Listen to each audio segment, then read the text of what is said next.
श्री स्वामी समर्थ. नमस्कार मंडळी, स्वागत आहे तुमचं आपल्या मराठी यूट्यूब चॅनलमध्ये. स्वामींच्या कृपेने आपला दिवस आनंदात जाऊ हीच मी स्वामींच्या चरणी प्रार्थना करते आणि आजच्या नवीन व्हिडिओला सुरुवात करूया. तर 2 एप्रिल वार बुधवार या दिवशी हनुमान जयंती आहे आणि या दिवशी चैत्र पौर्णिमा हे दोन्ही सण एकत्र आलेले आहे. कारण हिंदू देवता हनुमान यांचा जन्मदिवस आज चैत्र महिन्यातील पौर्णिमा तिथीच्या दिवशी सूर्योदयाच्या वेळी हनुमान जयंती साजरी केली जाते आणि या दिवशी श्री सत्यनादेवाची पूजा देखील मांडली जाते. तर या दिवशी हनुमानच्या देवळामध्ये सूर्यदेवाच्या आधीपासून तर संध्याकाळपर्यंत कीर्तन भजन किंवा काही सेवा केली जाते. वानरगणाचा मुख्य केसरी आणि त्यांची पत्नी अंजनी याचा हनुमान हा पुत्र आहे, अशी हिंदू धर्मातील प्रचलित धारणा आहे. हनुमान हा श्रीरामाचा निसीम भक्त होता आणि हनुमान यांचा जन्म नाशिक जिल्ह्यातील अंजनेरी येथे झाला होता. हा दिवस जो आहे तर भक्तिभावाने साजरा केला जातो. या दिवशी व्रत उपवास करून हनुमानजीचा आशीर्वाद प्राप्त करून घेतला जातो. असं म्हटलं जातं की हा दिवस जो आहे तर तो खूप शुभ मानला जातो. म्हणून या दिवशी काय करावे, कोणते पठण करावे आणि आपल्या मुलांच्या कोणत्याही कामामध्ये यश मिळण्यासाठी या दिवशी कोणती सेवा करावी याबद्दलची सविस्तर माहिती आपण या व्हिडिओमध्ये जाणून घेणार आहोत. त्यामुळे व्हिडिओ हा शेवटपर्यंत नक्की पहा. चॅनलवर नवीन असाल तर नक्की सबस्क्राईब करा. कमेंटमध्ये जय महालक्ष्मी किंवा श्रीराम हा मंत्र लिहायला विसरू नका. तर हनुमानजीचा जन्मोत्सव जो आहे तर तो वर्षातून 2 वेळा साजरा करण्यात येतो. यंदा चैत्र शुक्ल पौर्णिमेला हनुमानजीची जयंती असून हा दिन सर्व भक्तांसाठी अतिशय उत्सवात आणि आनंदात साजरा केला जातो. हा दिवस हनुमानजीचा आशीर्वाद प्राप्त करून घेण्यासाठी आणि आपल्या जीवनातील जे दुःख आहे तर ते कमी करण्यासाठी चैत्र पौर्णिमेच्या दिवशी हनुमान जयंती ही साजरी केली जाते. पौर्णिमेच्या शुभ तिथीवर हनुमानजीचा जन्म झाला आहे. मात्र यंदाची पौर्णिमा तिथी ही 2 दिवस असल्याने हनुमान जयंती नेमकी केव्हा आहे तर हनुमान जयंती हा दिवस जो आहे तर मंदिरामध्ये मोठ्या उत्सवात साजरा केला जातो. असं म्हणतात की हनुमान जयंतीच्या दिवशी हनुमानजींना प्रिय आहे प्रभू श्रीराम. त्यामुळे तुम्हाला जर हनुमानजींना या दिवशी प्रसन्न करायचे असेल तर आवर्जून या दिवशी रामनाम या मंत्राचा जप करावा. आणि असं म्हणतात की या दिवशी काही लवकर उठून आंघोळीच्या पाण्यामध्ये थोडासा कोरडा सिंदूर टाकून आणि थोडंसं गोमूत्र आणि गंगाजल टाकून आंघोळ करायची असते. कारण हा दिवस जो आहे तर तो खूप शुभ मानला जातो. या दिवशी आपल्या जीवनातील जे दुःख आहे तर ते कमी करण्यासाठी हनुमानजीची पूजा केली जाते. आपल्या कुंडलीमध्ये जर एखादा त्रास होत असेल व वास्तुशास्त्रामध्ये असं म्हटलं गेलेलं आहे की हनुमानजीची जेव्हा पूजा तुम्ही करत आहात तेव्हा मुलांच्या कोणत्याही कामामध्ये अडथळे येत नाही.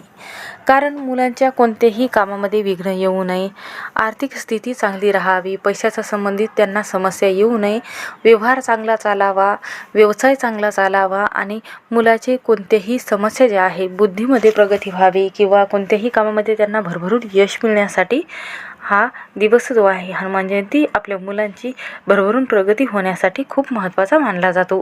हनुमानजीची पूजा का करावी तर हनुमानजीचा शनिवारचा दिवस जो आहे तर त्यांना खूप प्रिय असतो. या दिवशी उपवास केल्याने शनिदेवाचा कोप शांत होतो आणि साडेसाती असेल, ढय्या असेल यासारखे शनिदोष दूर होण्यास मदत होते. चैत्र पौर्णिमा आहे किंवा हनुमान जयंती आहे, या दिवशी जर उपवास केला तर तुम्हाला दोन्ही देवतांचा जो आशीर्वाद आहे तर तो प्राप्त होतो. या उपवासामुळे जीवनातील संकट, भीती, नैराश्य दूर होते आणि घरात सुख, समृद्धी आणि शांती निर्माण होते. आणि आपल्याला मानसिक शारीरिक त्रास होत असेल किंवा कोणताही व्यक्ती जो आहे तर तो येऊन आपल्या घरामध्ये वाद विवाद कलह त्याच्यामुळे घरामध्ये होत असेल तर सर्व विघ्न हे टळत असतात. कारण हनुमानजी असे स्वामी आहे की भक्तांच्या आर्थिक अडचणी दूर करत असतात. एखाद्या शत्रूपासून आपलं संरक्षण देखील ते करत असतात. शनिदेवापासून मुक्तता आपल्याला मिळत असते. हनुमानजीची पूजा केल्याने शनिदेव हे प्रसन्न होतात. आयुष्यातील कोणतेही संकट आलेले असेल, अडथळे आलेले असेल किंवा नकारात्मक ऊर्जा आपल्या घरामध्ये असेल तर संकट दूर करण्यासाठी आणि संकटाचे निवारण करण्यासाठी भगवान मारुतीची पूजा केली जाते. हनुमानजीची भक्ती केल्याने मनोबल वाढते आणि आपल्या अंगामधला जो आळस असतो तर तो दूर होतो आणि जीवनात आत्मविश्वास आपल्याला येत असतो. शनिदेव जे आहे तर ते कर्मदाता फळ म्हणून ओळखले जाते. हा उपवास केल्याने नोकरी, व्यवसाय यातील सर्व समस्या ह्या दूर होतात आणि आर्थिक प्रगतीमध्ये आपला लाभ होत असतो. या दिवशी जर तुम्ही विश्वास आणि श्रद्धेने चैत्र पौर्णिमेचा उपवास आणि हनुमानजीचा जयंती जी आहे तर ती आज असल्यामुळे हे दोन्ही उपवास जे आहे तर आपल्या घरामध्ये सुख समृद्धी आणून देतात आणि आपल्या जीवनातील जेवढी नकारात्मकता आहे तर तेवढी दूर होत असते. तर या दिवशी लवकर उठायचं आहे आणि लवकर उठून आपल्याला हनुमानजीच्या मंदिरामध्ये जायचं आहे. हनुमानजीला आपल्याला सर्वात प्रथम शेंदूर, तेल आणि काळे तीळ अर्पण करायचे आहे. जर तुम्हाला या दिवशी एक नारळ अर्पण करणं झालं तर आवर्जून करायचं आहे. या दिवशी शक्यतो आपल्याला कोणाचाही अपमान करायचा नाही.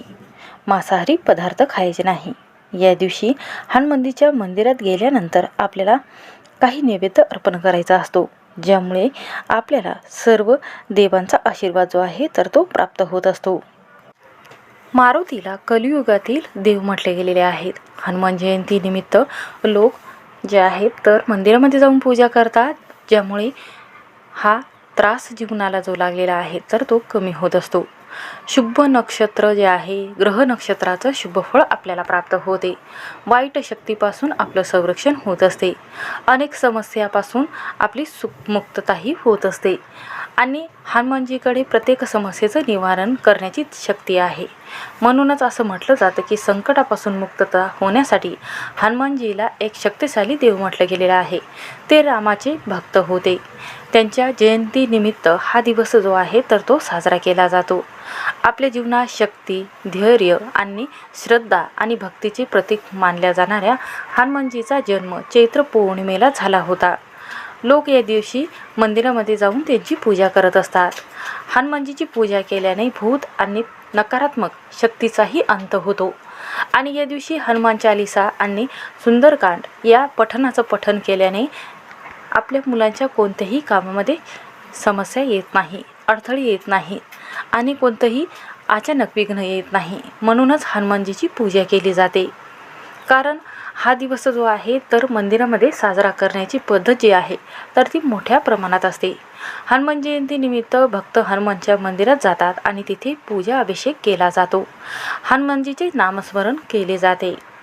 सूर्योदयापूर्वी उठून हनुमान चालीसाचे पठण करून आपल्या जीवनातील ज्या अडचणी आहे किंवा जी तुमची रोजची कामं आहे त्यामध्ये तुम्हाला सक्सेस हे मिळण्यासाठी, कुंडलीतील ग्रहाच्या नकारात्मक स्थानाचा प्रभाव कमी होण्यासाठी, संपत्ती आणि आरोग्याच्या संबंधित सर्व समस्या दूर होण्यासाठी हा उपवास केल्याने भक्तांच्या सर्व इच्छा मनोकामना ह्या पूर्ण होत असतात. असं म्हणतात की हनुमानजीच्या जयंतीच्या दिवशी जेव्हा आपण त्यांना नैवेद्य अर्पण करतो तर तेव्हा बेसनाचे लाडू, मोतीचूर लाडू आणि केशरी भात किंवा साबुदाण्याची खीर आणि जे गूळ आहे, फुटाणे आहे तर याचा नैवेद्य दाखवला जातो. असं म्हटलं जाते की हा नैवेद्य भगवान हनुमानजीला खूप प्रिय आहे. त्याचबरोबर रुईच्या पानाचा हार देखील चढवला जातो. 11 रुईचे पानं घ्यायचे आहेत, स्वच्छ धुवून घ्यायचे आहेत, अष्टगंध भिजवायचं आहे, जे तुमच्याकडे असेल ते अष्टगंध भिजवायचं आहे. त्यानंतर तुळशीच्या काडीने आपल्याला या पानावर श्रीराम हे मंत्र लिहायचा आहे. मंत्र लिहित असताना श्रीराम श्रीराम हा मंत्र आपल्याला मनामध्ये चालू ठेवायचा आहे आणि 11 पानावर हे मंत्र लिहायचा आहे. आणि त्याचबरोबर आपल्याला हार जो आहे तर भगवान हनुमानजीच्या मंदिरामध्ये अर्पण करायचा आहे. असं केल्याने शारीरिक शक्ती सुधारते आणि मानसिक संतुलन चांगलं राहते. म्हणून या दिवशी हा नैवेद्य आणि हनुमान चालीसाचे पठण नक्की करावे. मुलांकडून करून घ्यायचं आहे, ज्यामुळे मुलाच्या बुद्धीमध्ये प्रगती होत असते आणि कोणत्याही कामामध्ये त्यांना यश मिळत असते. म्हणून हा उपाय आणि ही सेवा करून पहा, सर्व कामामध्ये तुम्हाला यश नक्कीच मिळेल. श्री स्वामी समर्थ. व्हिडिओ आवडला असेल तर स्किप न करता शेवटपर्यंत नक्की पहा.